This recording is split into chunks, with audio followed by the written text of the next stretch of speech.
Hey, what's up? I'm Joel Madden, and this is Artist Friendly. On this episode, I'm talking to singer-songwriter, guitarist, record producer, and one half of the acclaimed rock band Dawes, Taylor Goldsmith. Let's go. That's my kind. I don't want no bad times. I don't want to have bad.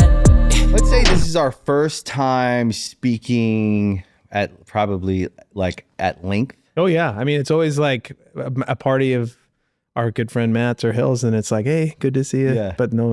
So We never really got to spend a lot of time together. Yeah. But I'm a fan. Yeah, right. Same. And I mean, like our mutual friends speak highly of you. So I'm looking forward to this. I'm really, really happy you could come. But I think when I hear your music, do you write the lyrics? Yeah. Yeah. Your lyrics are, let's say, like, not just clever, but they're wise. Oh, thanks, man. And you have a way of saying things that, like, yeah, it just seems like wise. Thanks. Yeah. I mean, when I started, I just wanted to I was learning guitar. I was buying amps and stuff. And it's like, I just want to be able to be on stage with a microphone and just do that. Simply. And then, but yeah, I mean, like it was really about like, what's my path to just get to do the thing? Right. It wasn't about the work itself. Right. But as the years went on, and for me, it was like discovering, I think people had played me Leonard Cohen and Bob Dylan and Joni Mitchell and like these like, quote unquote, like wise writers, but Yeah, I like was poets. Yeah. Like people that are offering more than just a like chorusy bop or something. And I was like, yeah, I don't know. I like these like freakish players and these high singers, and just, I liked more the like acrobatics or something. And but then when those artists like that really landed, then it was, all of a sudden was like, oh, I don't give a shit about any of this except for that. Then like being a writer was like the dream of all dreams. This is why I love doing this show. I get to sit with someone that I've been aware of for a long time, been around. You're easy to be around, but I've, if anything, I think we do this as people. Yeah. We hold ourselves back from maybe having this conversation sooner than you coming on my show, which I'm really happy you did. Yeah. But I'm like, why didn't I just say that when I was at fucking Hillary's birthday or Matt's party? It's a hard thing. I mean, you go up to someone and go, hey, so you seem really wise. But then you just in 2 minutes, you summed up, you gave me an understanding of actually who you are. And of course, like I think I love Bob Dylan. Yeah. Not a lot of people can do what he did now in a way that can be themselves. Yeah. It's its own sport almost now. And it's like, if you're doing it, it's like, are you just doing Bob Dylan fantasy camp? And that goes for a lot of artists, or are you like trying to create your own space? And you're right, he's a potent flavor. So like, if you are going to indulge in that to any degree, like how are you going to maintain your own identity? And that's a fascinating thing. But that's the thing that like, I love Bob Dylan. Yeah. I never did. When I listened to your music, I didn't think Bob Dylan. That's great. That's awesome. But then I hear you go, I love Bob Dylan. And I go, now I know what someone was aspiring to try and do was create something as important as what they were inspired by in the first place. And then I go, oh, because I think that your music is important. I think what you do is important, because it's like art is the good fight. Yeah. If someone isn't fighting the good fight and actually making art, it can literally all go away. Yeah. And that good fight, even when you're in the fight, you can lose your sense of direction. It's easy to like see where you're getting your returns and just follow that. Like I feel like, I know, I'm sure you do too, like so many incredible songwriters that when they saw a certain quality of theirs, whether that was their angst or their depression or there's some sort of like just a dangerous component of their identity, they indulge in that because they get the best reaction from it. They double down on it. And that's not a path towards enlightenment. That's not a path towards like edifying your soul. Like growth. Yeah. It's not a path towards growth. And that's such a hard thing to like separate. There's so many of our heroes that were like, but they're great at what they do. And yes, they are, and but they like, died. Is that good for you? Or themselves? Yeah, some of them are dead. And so it's a fascinating thing within art of like, it doesn't have, and I'm not like some sort of like, old fuddy-duddy that's like, it has to be good intentioned. Like, I don't believe that either. But I do think that there's a responsibility, and we can at least be tangentially aware of what that is and we can all decide on where our line is, but I think it's something you have to be mindful of. Actually, I'm so like glad we're having this conversation. This is exactly the kind of conversation I hope we'd have. Yeah. Because I talk about this a lot, and some from experience, but also like it's weird because I feel like I have had success as an artist or something that people would call success. Yeah. You know, but like I don't know if I would call it. Wow. I would call it success, but I would also call it an experience. Now, is that because the goalpost just kept moving? That like you would just like, no matter how big the show got or how big the record got, you're like, yeah, but look at that band. I think it's what you're saying. Yes, but I think it's what you're saying. I think it was like became a search because I started to get a result and then I started doubling down on things to get the same result. And then if you're being really honest, that doesn't fulfill you. Yeah, yeah. It's super complicated and complex because there's the reality of life and living, and then there's the reality of what it means to be you. Yeah. And so they're like kind of different. Yeah. Because then like the reality of like making money and paying bills and doing this and doing that, that's reality. Yeah. And that's like one part of your experience. And there's no shame in seeking out that audience. And doing what you have to do that. I had a very complicated relationship with that side of life because I came from a really like was poor. My parents didn't have their shit together. Right. So security was a really valuable thing to me. Like it was something like the only thing I wanted. Yeah. And so you kind of limit yourself to being this really like linear person who only wants security. Yeah. But then when you get to a place where you have it long enough and can hold it and it becomes normal, then you, I think, start to think like, well, no, what else do I want to actually experience in life? Yeah. And what's the cost of that? Yeah. And then going off on some journey, something like that. But what you're saying is exactly what I think. It's like artists can actually have a real moment where they bleed on a record, some angst or some pain, and then everyone's like celebrating it, and then they start to replicate it. Yeah. And then it's like, at what cost, right? Yeah. Maybe they just get big, and then they die. Yeah. Like sometimes there's some artists that I love that when it's so raw that I'm starting to feel like, am I enabling someone who's like unwell? Right. Like just as a fan. Get well. Yeah. Like someone that like just as not people that I know, just like as a fan, am I cheering you on at your worst? Because you know the language so well. And that's a really hard thing to square. Like, but again, it's like, in some of these cases, those people might put it all in the work and go home and have a totally normal adjusted life. I don't know. I mean, I don't know that story very often, but then it's a very fascinating line to draw. And so for me, I became obsessed with writers, but I also became obsessed with like the context of their lives. And I looked at like, I always loved Bruce Springsteen, but like, as it went on and as he like, you read his book and you watch any number of his like hundreds of documentaries he releases now, and he has this like this voiceover narrative, it seems like someone that did the work on a human level. And I'm such a fan of that now. Like it's almost like that's my favorite song now of his. Like it's and so that I've started to like romanticize that component of like who made it out alive and who's thriving because of it. In a way that even feels reactionary because we always like would maybe wince at that story when someone was able to like be an adjusted, normal, happy person. We're like, well, that's not as exciting as the dead guy. And so like, who died a horrible death. Yeah. Yeah. And we all know that story too much. And when you're really close to it, it's really upsetting. Like some people like will talk about like, oh, look at these troublemakers in culture. Isn't that fun? Isn't that funny? And it's like the people that know them are all heartbroken right now. Like it's troubled. Not, it's not a beautiful, funny, charming thing. So so I became like, who's towards the finish line and seems like they have a good perspective. That became a big thing I was looking for. I don't know a lot about your marriage, right? Mm-hmm. But you're married. Yeah. And you have kids. Yeah. Yeah. The only people that can do that for real are people that are doing work. Yeah.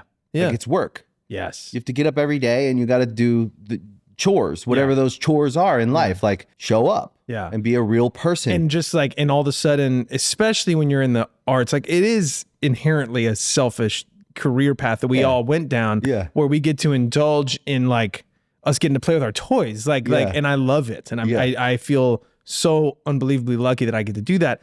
But when other kids are coming around, all of a sudden, like you are like the least important person in the room. And that's a relief. That's something that's really beautiful, but it's also for a second there, it's an adjustment. Yeah. And so if you have been used to being on stage in front of thousands of people with like them like screaming and reaching for you and wanting to know you or wanting to be you, and then you're like, wait, I have to wake up at what time and clean up what? Like, it's not that was my experience. I've never been like selling out Madison Square Garden or anything, but whatever level you're on, when you're in this world and then you switch to that real world that you're talking about, it's just it takes some thinking. It takes some real adjusting. And humility of like, so to be a member of a group of people where you're, you know, I'd say being like a dad is like the greatest thing ever. Yeah. It's also like you can feel at times, especially being like a lead singer and then being a dad, you could feel like this is a thankless job. Right? Like you could have that. I've said that before. Yeah. But then what I've learned is like, no, you think you deserve a thank you for doing what you're supposed to be doing. Yes. Yeah. Which is just being there and taking care of these humans and being a partner to your wife who's literally given birth to these children. Yeah. And gone through hell and like, and also creates a home and makes things nice and brings order to a family life that if I was in charge of the family life completely, it wouldn't have the order it has. Yeah. And I've come to depend on that. Yeah. And appreciate that. And also like just do my job and then also do the work. I go to therapy. Yeah. Because I want to learn how to communicate. Yeah. So that I can hopefully I hope the suitcase of issues that my kids take into the world with them that they have to work out is light, not heavy. Yeah. You know what I mean? Well, I'm going to have something. Yeah. Right. But I hope it's like a handbag, not a fucking suitcase. You know what I mean? Yeah. Like, so that's what I've got kind of gained, insight over. My kids are teenagers now and like, they're cool. It's great. You just have to show up. I think you come back to the entertainment or music or art or whatever of it all with exactly what you're saying. Like, I'm not as excited to watch a train wreck. Like, I don't think you guys, everyone that's clapping or commenting, or you're creating these gods of sorts, right? I think it's like human nature of like, it's not real to you. So you can throw stuff at them and you can say things about them and you can laugh or cry or whatever feeling you think you have. None of it's actually real. Yeah. It stops being a real person. It's just a projection. And we're celebrating a very weird thing. I mean, there is something that's intoxicating about it. Like when something like that is going through the news cycle, like in the music circles, I'm a little like, what happened next? But when you really drill down and think like, this is a real human being with people that are close to them, it just, it becomes a different thing. And I mean, like, and that goes even for when that makes me love your music even more. I appreciate that. But I mean, it goes for even like, I remember telling my, my therapist, like when I was, whatever, we all have these moments of self-doubt and like lacking some sense of self-worth. And especially in the days of social media and the internet, where you can, like, any second you want to, you can very actively compare your life to someone else that's doing a similar thing.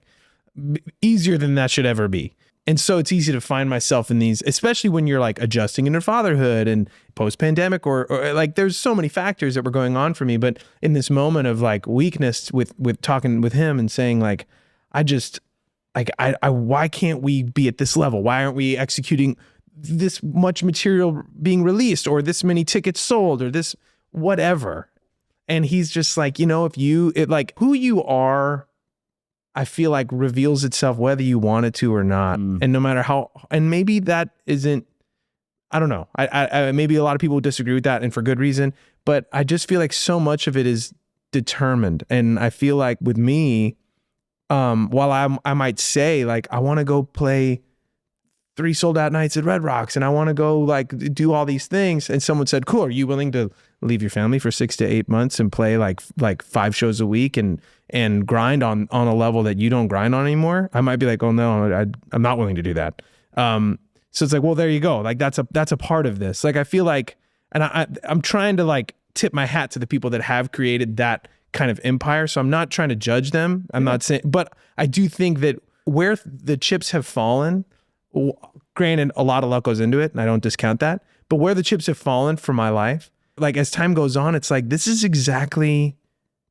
feels right for me. I like the idea of the bigger stage sounds fun, and maybe it'll happen. But it's like I'm the one that chose to write 6-minute ballads with 6 verses in it. I'm the one that's saying that I'm only willing to be gone from my family this often. I'm the one that likes to play acoustic guitar and like not pay attention to the culture. So it's like, oh, this actually makes perfect sense.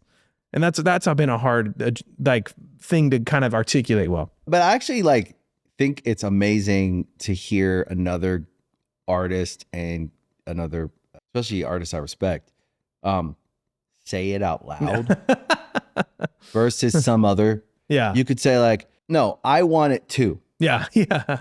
I want to do that too. I do. Yeah. But I also know that the cost of it. Yeah. That's the same conversation I've been having is like, okay, we're talking about going back out next year or this or that. And then we're trying to measure what we can actually do that our family can stand. Yeah. Because essentially what I'm not willing to give up is my marriage. Yeah. And my family's closeness. Yeah. So can we have both? Maybe there's a version of it. Yeah. It's got to be really thought out. Yeah. Yeah. Right? Yeah. You have to be very delicate. And then I also think that you're in this like very small group of artists. There's no time stamp on what you're doing. Right. Right. So I think there's something like a version of you going wherever the fuck you want to go over time. Right. If you keep being yourself. Right. And the fact that you even just expressed all that to me is someone that's like being themselves. And so I think like some people it's easier than others to go in the world and just be themselves. Yeah. It's like some people have to curate every fucking word they say so that no one has any perception other than the one they want. Yeah. And like we can't control that, but like the freedom of you just saying what you think or how you feel about something is actually like, I think the key to your success. Because I think where I see it going, and I'm a pretty good like fan of music in the, like I can watch trends and I can watch things and I can generally call the people that are going to succeed. Right. I think Matt's another one that's like, it's taken time. Yeah.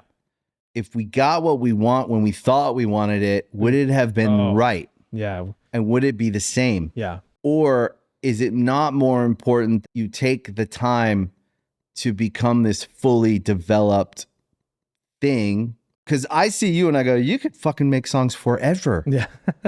You're just, well, you're lucky. Right. You're one of those artists. Like there's no timestamp. There's no relevance stamp. Right. It's just, it's which very like early hard. on was like it felt like a curse. It's like, I want to be in the same conversation as these really, really cool bands that seem to have such a sense of what this year sounds like or what this moment sounds like. I never had that, but I do think in the long term, it's nice because it's like, oh, I don't have to run that race. I don't have to engage with that. Yeah, that's not a race that you have to worry about. And if I told you, if there was a song, if you look back over the last, 10 years, right? Yeah. You're like, there was one song you wished would have been right. Like whatever the world would call a hit or this or that. Like if you could pick a moment where maybe like you thought this was a result you wanted that you didn't get or whatever. And I could say, well, what if that was then forever the only thing that you were known for? Yeah. I would bet you would not be happy with that. Right. That's a funny, weird paradox of like, I feel like one of the happiest, luckiest people. I love my life. Yeah, it's fucking dope. And yet I have that struggle. Like you would think someone in that position would be like, well, I love my family, I love my wife, I love my friends, I love like my day to day. You would think that someone in that position would be like, and I'm so glad that nothing went differently because I wouldn't want to change exactly that. And yet there's this other voice in your head of like, but don't you want more? And it's like, it's a weird thing to have to listen to and then try to silence and kind of balance to what extent. Yeah, but it's good to talk about because everybody wants more. Yeah. And if we don't, there's a problem, I think. I think if you're living a life where you don't want more, then you need to question what you're doing. Yeah. Because wanting more is just like scoring another goal. That's it. It's like playing a sport you love. I don't ever want to stop going on the field and playing. Yeah. Whether I score or not. The danger is not wanting more. The danger is at what cost. Yes. That's where what you we're have to talking measure like, okay, that cost me too much. Yeah. I don't want to give up Yeah. who I am or my marriage or whatever it is that anyone would have to give up at any cost. Everybody's got a different version of what any cost means. Yeah. Well, I mean, but to some degree, I feel like what you've cultivated is worthy of being very celebrated. I mean, the fact that we're sitting here doing this, or like the live stream stuff that you got going, and like, and like, I mean, I've always been you like, guys did a Veep show. We did. Yeah. It was great. And it's like, you seem to have so many irons in the fire, and that's something that I really respect and because I admire. I've always been the kind of person of like, I want to stack Dawes records, I want to write more songs and stack more Dawes records, and I've just never been like, there's never been this part of my head of like, Taylor, like time to like spread your lens and try to get a sense of what else is going on. So that's something that like, I feel like, I don't know, it's something for me to aspire to. I think that's something for you to be proud of. Thank you. I will say this. I actually talked to Matt about this a lot. You have a gift I don't have. Oh, I don't know about that. No, it's one that I appreciate, and I think the same thing about Matt. There's a well of talent there that I think I have talent. Yeah. I can figure things out, and over time I've gotten but at the end of the day, what I think we live in like a culture now we see too much because of all everyone's at their own TV channel. Mm-hmm. And it's not bad. There's a lot of good about that. So I'm not like saying like we're all on social media somehow. Yeah. It's drilled into our head that like this is success, whatever this is. Yeah. And it's kind of like none of it's actually true. What's true is like, who am I? Yeah. And what do I feel called to do? That's been a big lesson for me. I mean, going back what you're saying now, but also what you're saying before about there's these artists out there that seem so curated. And even heroes of mine. Like I feel like when I listen to or watch anything about David Bowie, there seems to be such intention with each moment, with each outfit, with each song, with each interview. And so I'm not claiming that I don't think that path, that approach isn't effective and essential and very expressive. But like any time in my life where I've ever tried to be intentional in that way, or tried to curate a perspective or a personality, it's just like immediately feels so false. Yeah. And I feel like every time in my life where I've leaned more into this is who I really am, whether I like it or not, sharing things with you or with whoever, like this is what went through my head. I'm a little bit embarrassed of it, but this is just what I was thinking about.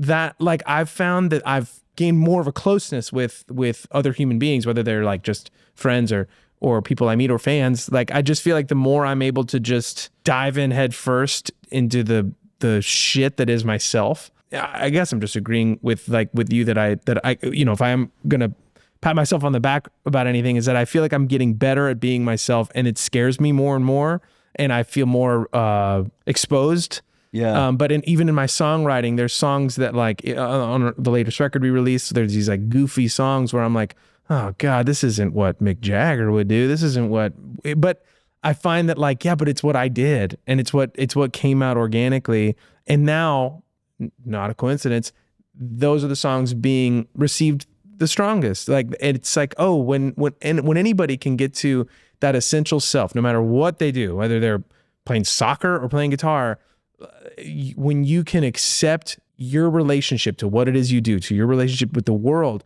it just seems like everyone else is drawn to that. And I'm not pretending like I have this figured out, but it just I think you have it figured out on a higher level than a lot of people. Yeah, it's a thing that I'm currently trying to finally accept for once and for all. But I actually think this is it's so funny, man. Like today on my way in, I texted Matt and I was like, and I called my brother. My preparation for these conversations is not that deep. Yeah. It's more feeling. And I was like, what am I going to talk to Taylor about? Like honestly, I was like, I told my brother, I was like, God, I feel like so incompetent when it comes to knowing a lot about anything. Yeah. I love music. I fucking love it. I look for new music all the time, but I'm not like a musical genius or expert. I just am a fan of music, and I make music sometimes. And I go, well, this is a person I respect. what am I going to talk to them about? I mean, do I need it? And then I start in my mind, I start over compensating a little bit, like starting to prepare questions. And that's not how I like to do any conversation. Yeah. I like to just have one. And it always ends up that way because that's my process. I'll call my brother or I'll call my friend and I'll be like, what should I talk to him about? I feel kind of stupid. Or I feel like, I don't know, like, and then the person that loves me, that I love, will always say, man, just be yourself. What are you talking about? Just be who you are, which is I love to meet people and I'm curious. Yeah. And I like to get a sense of someone. And then as a fan of music, every single time I have these conversations, I go back to the music and I hear it. It's an even richer experience. That's cool. Yeah. Because I got to get a sense of the person. Yeah. And that's when I know when I'm sitting across from an artist that is going to survive the thing. Right. Is someone who knows who they are. Right. And actually has a real life. And their real life isn't wrapped up in who everyone else thinks they are. Right. And that's what I think the importance of being yourself, right? Is we live in a cynical world where everyone's going to say, be yourself. But no, it actually is something. It means something to like, you only get to be you. This is it. Yeah. You don't get to be Bob Dylan. You don't get to be Mick Jagger. So it doesn't fucking matter what Mick Jagger would do. Yeah. Yeah. What it would matter is that you find out what you would do by trying. Yeah. And then you look at what you did and you try again. Yeah. And then like, that's, to me, that's a life. That's a life of trying and trying and trying again. And then every so often you'll look back, you're going on tour next week. Yeah. Yeah. Are you touring through? There's a bunch of dates in April too. So yeah, it's like through. So if you look at where you're at and you look back, you can say, oh, shit's grown. Yeah. Overtly. Yeah. And then 2 years from now, you're going to be making some other record you care about. You're going to go back out and you're going to look back and go, oh, shit's grown. That's how it works. If you keep showing up and you keep being yourself. And I think that like artists and people we get lost in the sauce of like everything else and everyone else and so concerned about what everyone thinks. Just the people that they care about, that they respect. Yeah. Those are the people that I actually care. If they came to me and said, I think this, I would listen. Yeah. Yeah. And I think like even what you're saying, like to give ourselves grace too, it's something that it's a constant dance. It's never something you're fully arrived at. Like I feel, at least in this current moment in this conversation with you, like I am comfortable being myself, but I can go back in the catalog and find songs like, oh, that was my such and such impression, or that was when I was thinking I was supposed to do this and I wasn't supposed to do that. And I think we got to allow that with ourselves. It's sort of like a diet or something. Like if you like put yourself on a diet that is super strict and you give yourself no leniency, then the first time you mess up, the whole thing falls apart and you're like, well, I'm a piece of shit. I'm not gonna do this.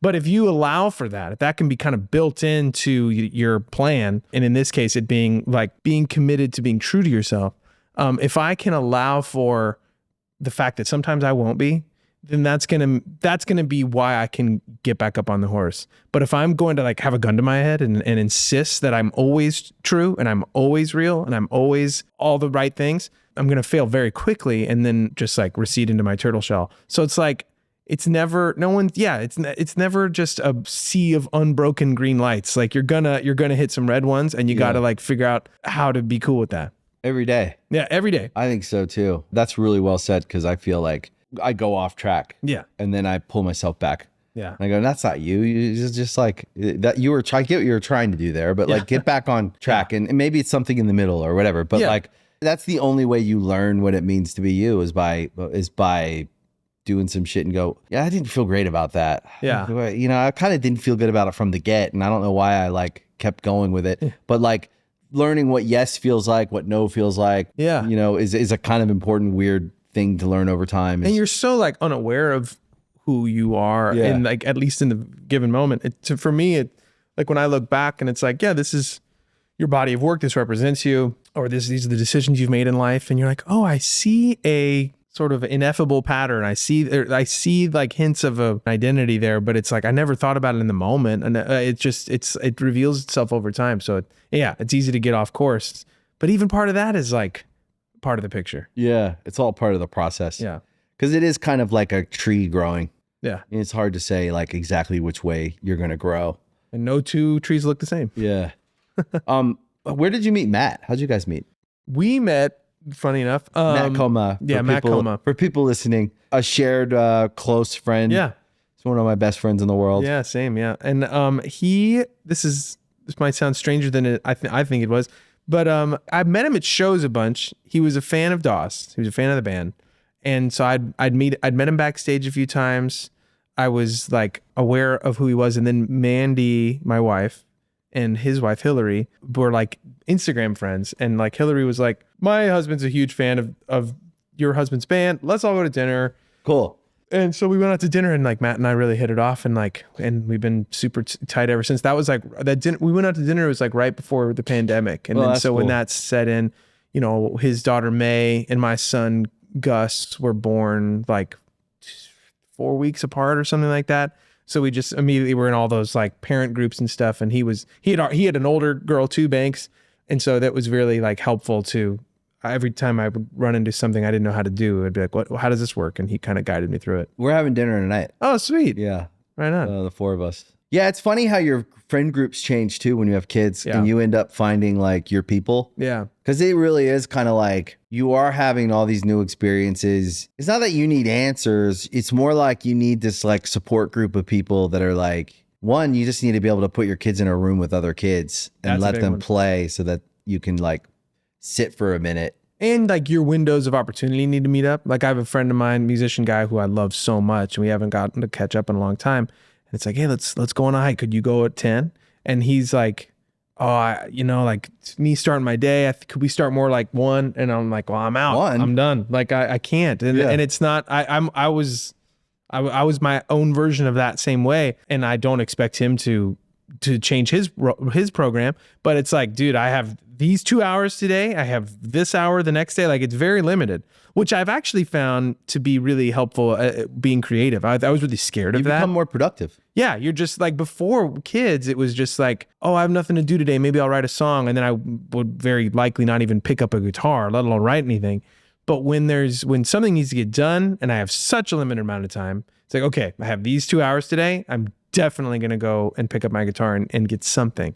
And then inevitably I do.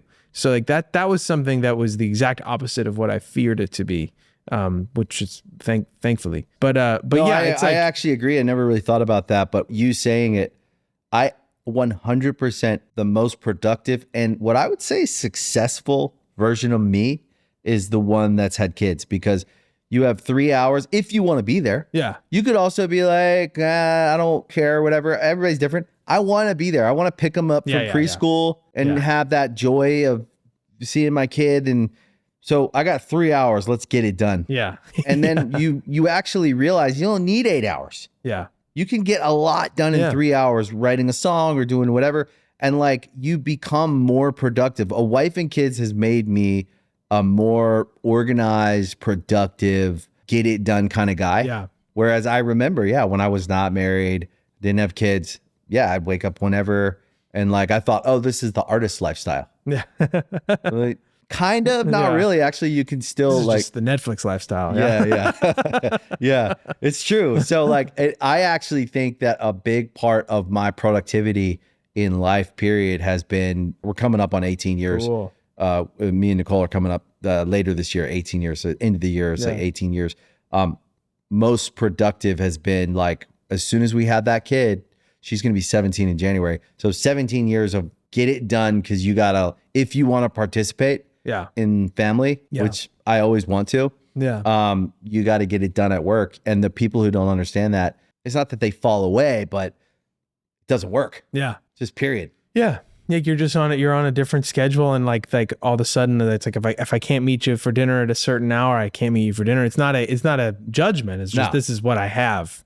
But and I try to be sensitive to that, because I do have friends who like would love to have the wife and the kids situation, or the spouse and the children situation, and they don't yet.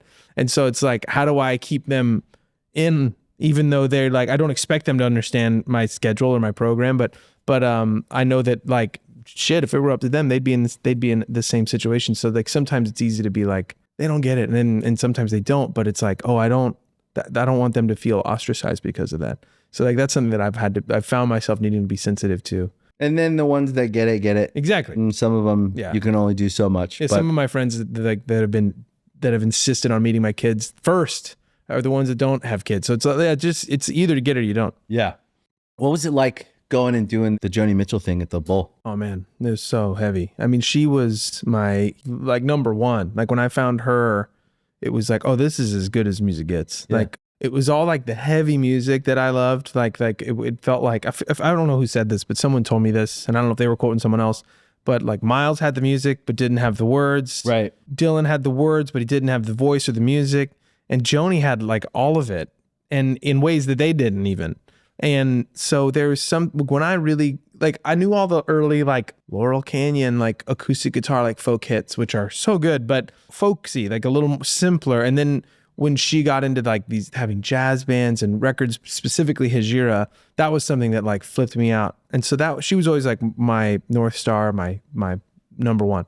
Anyway, so when I got to be in her orbit, thanks to Brandi Carlile, because I love Brandi Carlile. She's so cool. And like this is to me such an imperfect testament to like what makes her so cool, because she's Brandi Carlile. If she wanted to have only the biggest names in music surrounding Joni, it could have been that. Like literally the biggest names you could think of.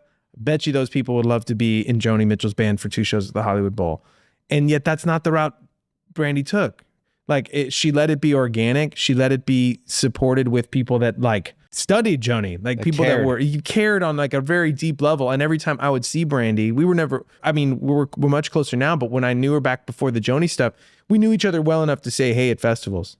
And I would always ask like, what's it like hanging out on Joni? And I'd nerd out about like, do you play this song? Do you play that song? And she'd be like, well, you go pretty deep. And I was like, yeah, this is she's the one. Then one night she invited me over. Someone else like wasn't going to make it, and she remembered all the things that I'd said. And so she's like, you got to come over to Joni's. And so like I was in, and that was like so surreal. It's like, not only do I get to meet my hero, but I'm in her house and I'm singing her songs with her. And it was overwhelming. And so then for that to grow into a Newport Folk Festival show or a show at the Gorge or these 2 shows at the Hollywood Bowl was truly profound. I mean, it was like, oh, this is what we dream about as young musicians. Like, it's like not even, I mean, yes, I dream about the big record and the big venue and the perfect show and the big song, but I also dream about kind of being recognized by my hero. I mean, like that was always like the fantasy, you know? And that's kind of what Brandi created for all these people around it. And watching that show was such a eye opener because, you know, at the Hollywood Bowl, they have like I don't know what you call it, like the Lazy Susan kind of stage where it like turns around or whatever. Yeah. So we're all set up and then we start turning around. So it's this very slow turn for the whole crowd to see Joni. And she's just beaming, like smiling, and the whole place goes crazy for her. And it was this really, just that alone, before we'd even played anything, it was such an eye-opening moment of like, goes back to what you and I were talking about at the beginning of this conversation of what you've given as an artist. Yes, her songs are catchy. Yes, you can dance to them and stuff, but she offered so much more than that. It was a wisdom. It was a guidebook on how to be a decent human, how to be a perceptive human, how to recognize beauty when it hits you in the face. These people were cheering so loudly that it was just this massive thank you. And we like it felt clear like we could not even play. Yeah. And they would all be like, I was so glad I got to be there. It's like love in a different form. Like it's like people expressing love. Yeah. It was a cosmic gratitude. Yeah. It was just like these people are who they are because of Joni Mitchell's song. To me, it's like the best form of the experience of music. Mm-hmm. When you think about all the different ways we can experience music and all the different ways we can love music or artists, that is like the highest form of like to be in the presence of someone that's been with them through so many different moments in life, or, you know, someone that matters so much to everyone. Yeah. Like Joni, but also all of you. This is why I fucking think you are such a G. Like such a G. You carry yourself with a lot of humility. You've always been very nice, and you're fucking with the most OG musicians, and you exist in a world of real, true originators, and that's why you're one. They you know, they say real recognizes real, right, and you see each other across the room. I think that the journey you're having as an artist, you have to be careful not to ever compare what you're doing with anyone else, because you're doing something that's original and originality, and it's on its own journey. Yeah. And you're like, I say this to Matt too, because I think he's like, you guys are very similar. It's probably why you're good friends. Yeah.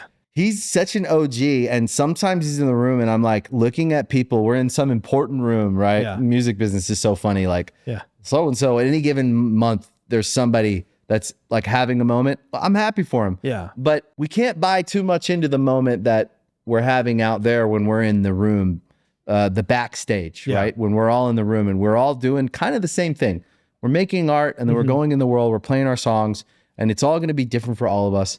But in the room, we're all artists. But that's not how it is all the time. And I'm like, sometimes I'm standing in a room going, do you know who the fuck you're talking to? Yeah. This guy is so fucking talented. And do you know what he's accomplished? Forget about that. Who he fucking is to the people that love him. Yeah. Yeah. That is the part that I look at when I see who someone is to the people that love them. Yeah. Or to the other people that, like a Brandi Carlile. I love Brandi Carlile. Yeah. In fact, I will say this. Brandi Carlile is one of what I would say the reasons our company Veeps, which is, it's grown and it continues to grow. And I think it's important. The mission that I'm on with that is one that I believe it's got to exist, like a platform for artists to stream their music live. Like, sounds simple, but like, it's not that simple. Yeah. It's very complicated for people who want to just be able to stream their show. Yeah. This is the weirdest. It shouldn't be that complicated. So we're on a mission to make it simple. How do I make one show that I'm playing as impactful as possible for the marketing side of like getting my music to people? Mm-hmm. Some shows shouldn't be streamed. Some shows should. Yeah. Right. But if I'm going there and I'm already playing the show and I'm selling merch and I'm doing all these things that you do, that one does when they're doing the business of playing shows and touring, should we not try to create as many layers to that to get it out to the world as possible? It's a pretty simple idea, but Brandi was one of the original adapters and believers and had a massive effect on our brand. That's rad. And there is nothing that I would not do from a streaming perspective, but also maybe personally. It's not that I'm close to her personally at all. It's that I'm such a believer in who she is, because I got to be in the car while they were making decisions around which shows she wanted to stream and not, and all that. And watching someone make decisions with integrity that they felt, the shows that lined up that we streamed together, we've always kind of been like, you can only do the things you feel about. We're not going to try to convince you. You got to feel it. Yeah. And watching her process is like, oh, there's an artist. Yeah. She got integrity. Yeah. Cares about what she's doing. Cares about every fucking part. Yeah. Yeah. I mean, someone was telling me about that. We just played on Kimmel yesterday, and a producer that I was talking to, I forget who I was talking about this, but they were saying how like you can tell the people that really give a shit. Like there's some like hot actor or comedian or whatever of the moment that is like here 10 minutes before they start shooting. It's like, I'm here at game.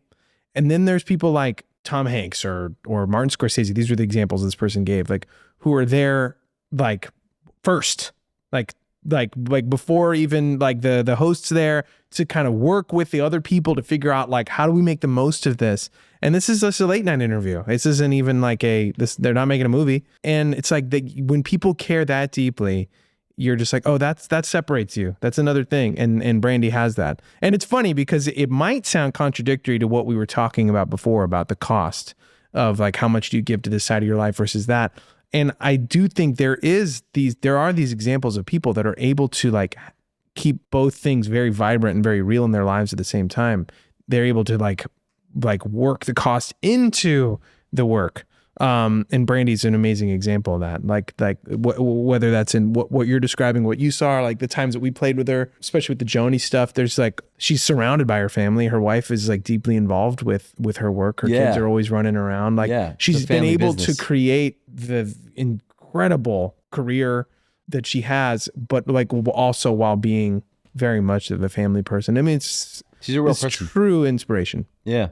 There are so many different versions of like what you could build and what you could have. You're right. I think it's not one way, right? Like for me, I have yet to figure out how I could go out and tour for 9 months with my family because my wife has a career it's not intertwined with mine. Right. So we're so everyone has their own we're recipe. finding but everyone has their own way of doing it.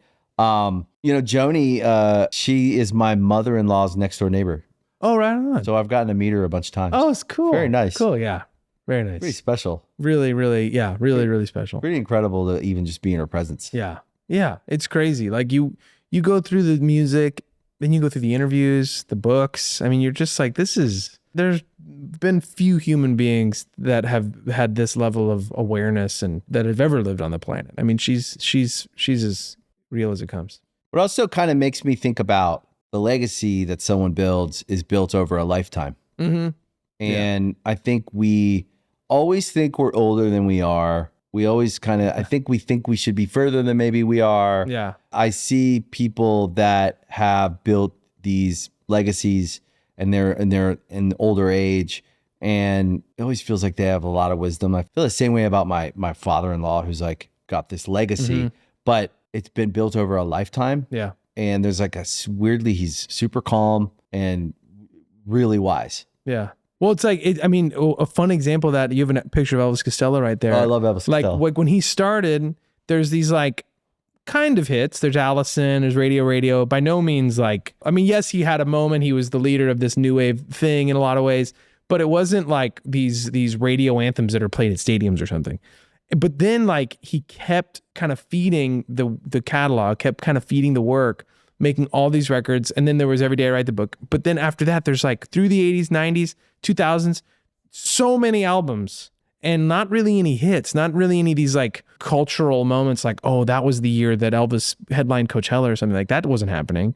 But you look back now and I remember watching an episode of 30 Rock and he's in it. And they're oh, Elvis Costello's here. And he just became I'm just agreeing with you, but how how a legacy takes all this time to build. And even if those records, some of those records are my favorite records that have ever been made. I love Elvis Costello so much, but I think it took building that whole picture for someone to be that's Elvis Costello. And for some people, they might not even know a single one of his songs and yet are very aware of who that is and what he means. It's built over a lifetime of being yourself. I think about this committed all the time. Yeah. I meet artists who had or you'll even just see a documentary or a story about this artist that had this big hit, and you would know the song, whatever song it is. I call it a one-hit wonder, whatever they want to call it. It's just a big song. It had its moment, and the artist had so much more that they thought they could give, and somehow it ate them up. Mm-hmm. And they could say, so many people could say, that was the worst thing that ever happened to me. Yeah. And I think about that all the time when I see artists that are building these catalogs over a long period of time. And it might not be as satisfying. Slower growth may not be as satisfying during the process, but on the other side of it is a legacy that is built up of all. It's rich. It's got it's kind of really layered. Yeah. And I always feel if I could choose, I think I'd choose that. Right. Versus a song. Right. Right. Now it's sad that they look back at that and they go, that ruined my life. That's sad. Yeah, I'm sure there's a lot of factors there too. Right. But yeah, when we opened for Bob Dylan in 2013, that's crazy. We weren't really around him that much. We were. It was made clear initially, he's not going to be hanging with you guys. He's okay, elusive. we understand. Yeah, exactly. He's elusive. Yeah. But we became friends with the crew, and at the end of it, this sounds like something out of a TV show or something, but it really happened. His production manager, or stage manager, but I think it was his production manager. He took us aside. He's I want to just talk to you guys before you go, and he actually had us come into his office in one of the arenas we were playing at. Yeah. And it sounds silly. Why wouldn't you just say this? But I don't know. This is the way it happened. He had us in his office and he's it's been so fun having you guys here. I'm so excited for you guys and in your path forward. But he's if I could offer any advice, it's don't have a hit. Yeah. And he basically said all the same stuff you were saying. I worked with Neil, I worked with Bob, anyone that's had that moment, it just gets confused with what the path forward should be from that. And it's funny, I think you're right, and I think our only option is to do the slow burn, build a legacy album by album without having the hit, because it's just been made fairly clear like that. I mean, we're 9 records deep at this point. Yeah, I think you guys are going to have hits where you don't expect them. Yeah. I mean, and if we know, and if we just build it like fan by fan, like that Elvis Costello way, like that sounds great. But it, like you said, there is that part of me that like, wait, are we sure that works? Like, cause I know how, you know, it's easy to be It's like, working. you're playing a certain show in a certain city, and it's like, there's only 500 people here. Like we can't possibly have any cultural impact. And then in other cities, sure, it's better, but it's just so easy to get in your head when you're really seeing the grind of it up close. And when you're around so many different versions of success. Yes. So you're comparing it. It's all comparison. Yeah. It's human nature. We have to compare and acclimate by looking around and going like, where am I at? We're always acclimating, right? So that we can keep going forward. But what I would say is, from my own experience in not just making music, but then being around all these artists and watching everyone get their different ways. Because the end game, I actually don't think is, I talk with Matt a lot about this. So I don't actually think there's a there for you. Yeah. Like, get where. Yeah, you're right. Yeah. But how do I compare so that I can keep going forward and kind of adjusting to the reality of like climbing this mountain. You want to keep burning. I want to keep growing. Yeah. And growth in a lot of ways is lots of people listening to your music, which a lot of people do. You have songs with like 50 million streams. Like this is not a guess if this is working. Yeah. No, this is working. Yeah. You know what I mean? Like it's real. Yeah. I would say the room with 500 people is probably the most important 500 music fans in that city. Yeah. I would bet you. There's a weird thing with art when we share. Who tells me about the good music? We all have our friends who tell us like, yo, this guy, this band, that, and we listen to them because they're connoisseurs of the music. The same way if you have a certain friend who's like, you got to eat at this restaurant. Yeah, yeah. Or you like cigars. This guy, your friend who's like a cigar guy, or we all have friends who are specialists in different aspects of like enjoyment, and music is for enjoyment. What I've noticed about the people who like your music is they're very much important listeners. And it's interesting because like, I think that you guys as a band, this is the thing, is like, I don't know if we're supposed to be any one thing. Yeah. But this is just where you found yourself. Yeah. Actually getting to sit with you is like so great because everyone that knows you loves you.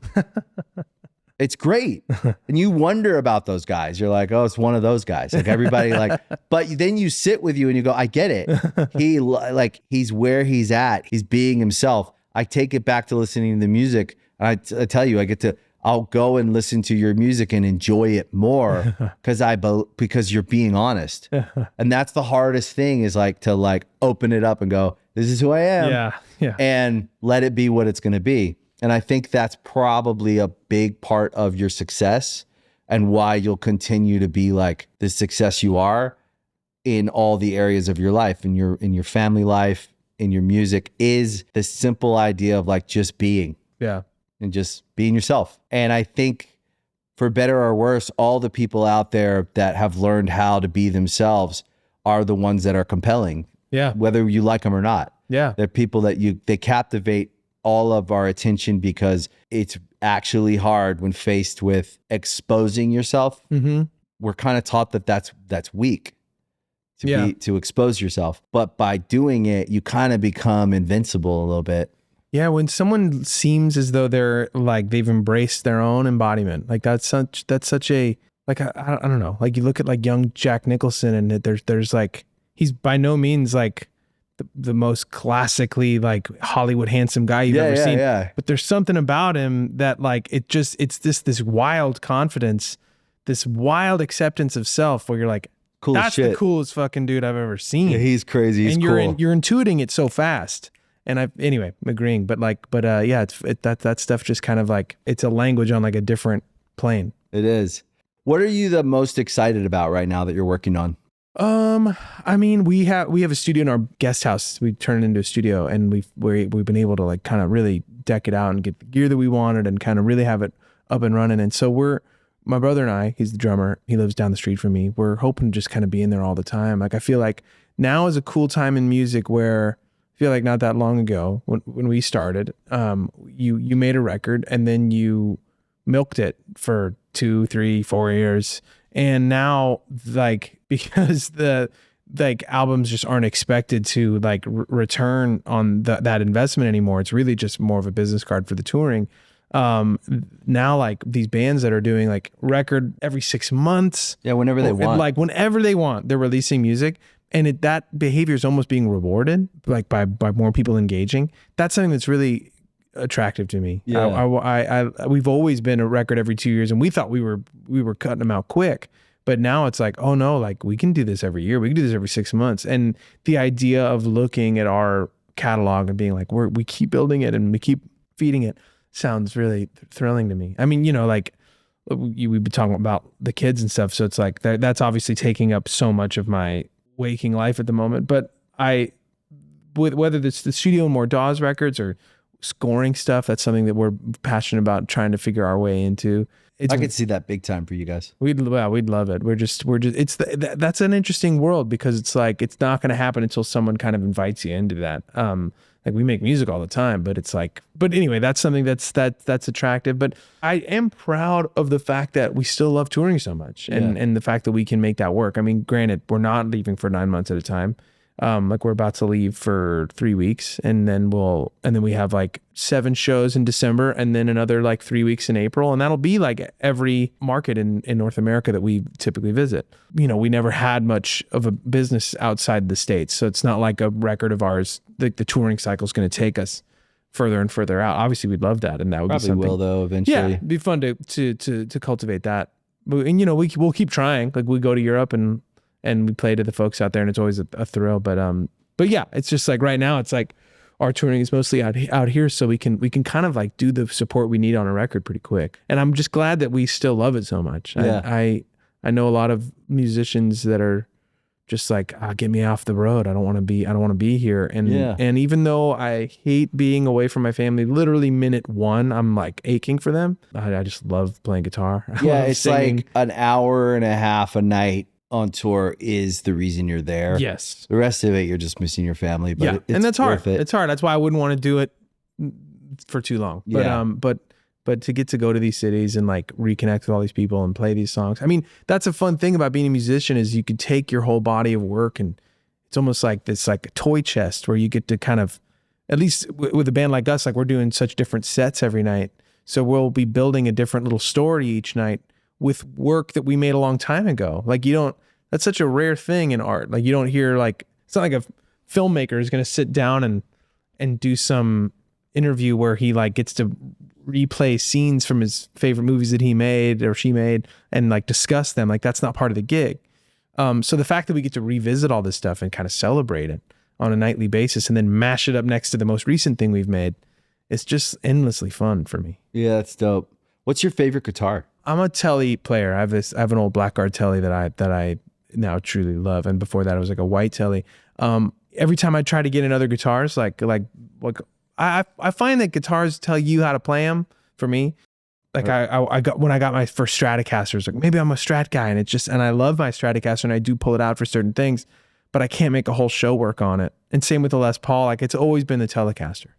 Yeah, my uncle gave my brother a 65 Telly a year into starting our band. Wow. He's a great guy. He's one of the early people around that no one really cared what we were doing, but we'd only see him like once a year, and he heard we were starting a band, my Uncle Lenny, and he gave him this like sick Telly. Now I know how sick that guitar is at the time, but he still has it. He plays Tellys too. Where are you from? Here.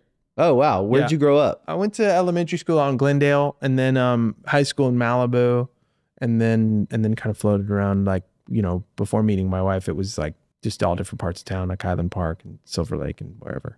It's funny, man. I find that people that grew up here are really it's weird. Like maybe my experience of it, my wife grew up here. Yeah.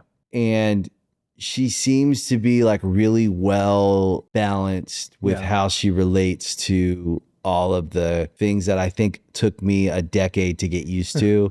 Like everything was so big to me when I moved here. I was like, so whoa. And I think she has the appropriate view of like what things are. Yeah. She's also like very open-minded and like everyone just living their life and all the different ways you can choose to do that. Where I think I came from more of like a small town traditional mindset. But I find the people that grew up here are like really adept people. That's cool. I mean, I do think it raised me with this, like, we've seen too much kind of attitude. Right. Like it's very easy. You couldn't be shocked. Yeah. And I mean, like it's, I don't know, like you grow up. I mean, I'm sure you experience this on a daily basis too, where you bring someone the coolest thing you've ever done. If you're in the middle of nowhere, I should say like a smaller city than Los Angeles, maybe be a nicer way to put it. And if you've middle of nowhere works though. And if you're like, this is the best thing I've ever done, everyone around you is going to be like, that's incredible. Like this, like we're going to put you up on our shoulders. This is amazing. In LA, it's like, what else you got? Big deal. And it's like everything is we've seen too much. And I think that can be really like disheartening if you let it be, but it can also remind you constantly that like you're doing this for you and you're not doing this for the accolades or for the reception. You're doing this because you wanted to. And so that was like it's not a pretty lesson to learn, but I do think it's an important one. And I think LA kind of helps deliver that. So that at least when you grow up here, it's like, oh, everyone's on their own trip. Everyone's very consumed with their own break. So I'm not going to really be too caught up in other people's thoughts about it's like a fine line because you could be jaded or you could be experienced. And there's a healthy side of it that is something that keeps you motivated, keeps you working. And I do feel, at least for me, there's a kind of darker side of it if I let it get the better of me. Yeah. Where like I made the joke once where like living in LA, I'm like in the back of my head, I'm like mad at myself that I've like still never written a script.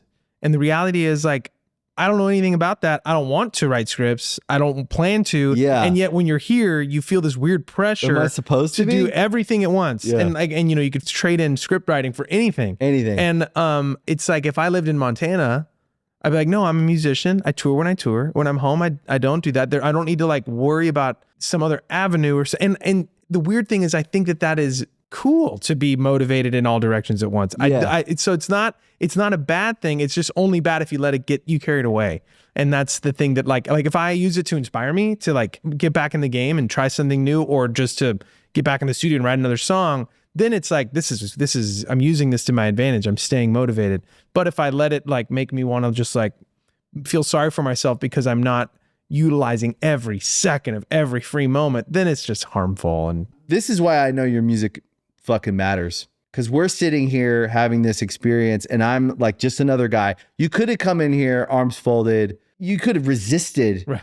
But then I would say like, don't come. Yeah. Like that should be the decision-making process of like how we go into a room is like, if I'm going to go in arms folded and not be a joyful, nice person that's like, we have a good experience, even just meeting, then why am I going in that room at all? Yeah.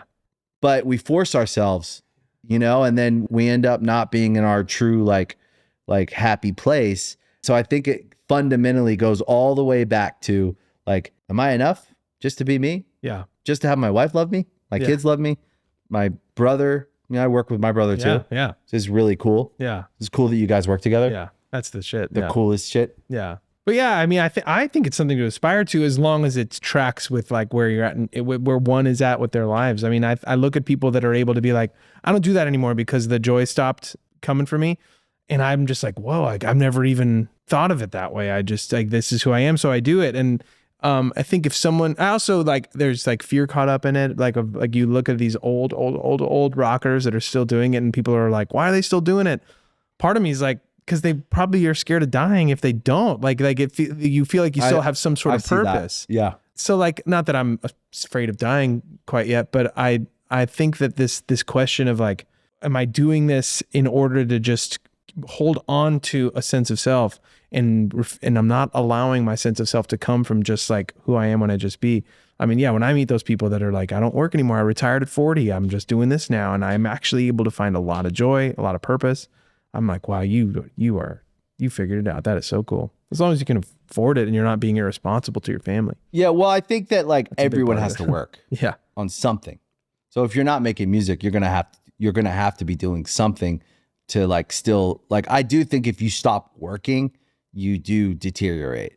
I think so too. But I think that answer that question gets answered organically. Yeah. If you're forcing yourself because it's out of fear or out of like, I think anyone that's at an adjusted, open-hearted place You're going to, even if it's like, oh, wow, like I've been going to this coffee shop and someone over there like does like pottery class. I'm going to start going to the pottery class. And all of a sudden I'm identifying with that and I do it now.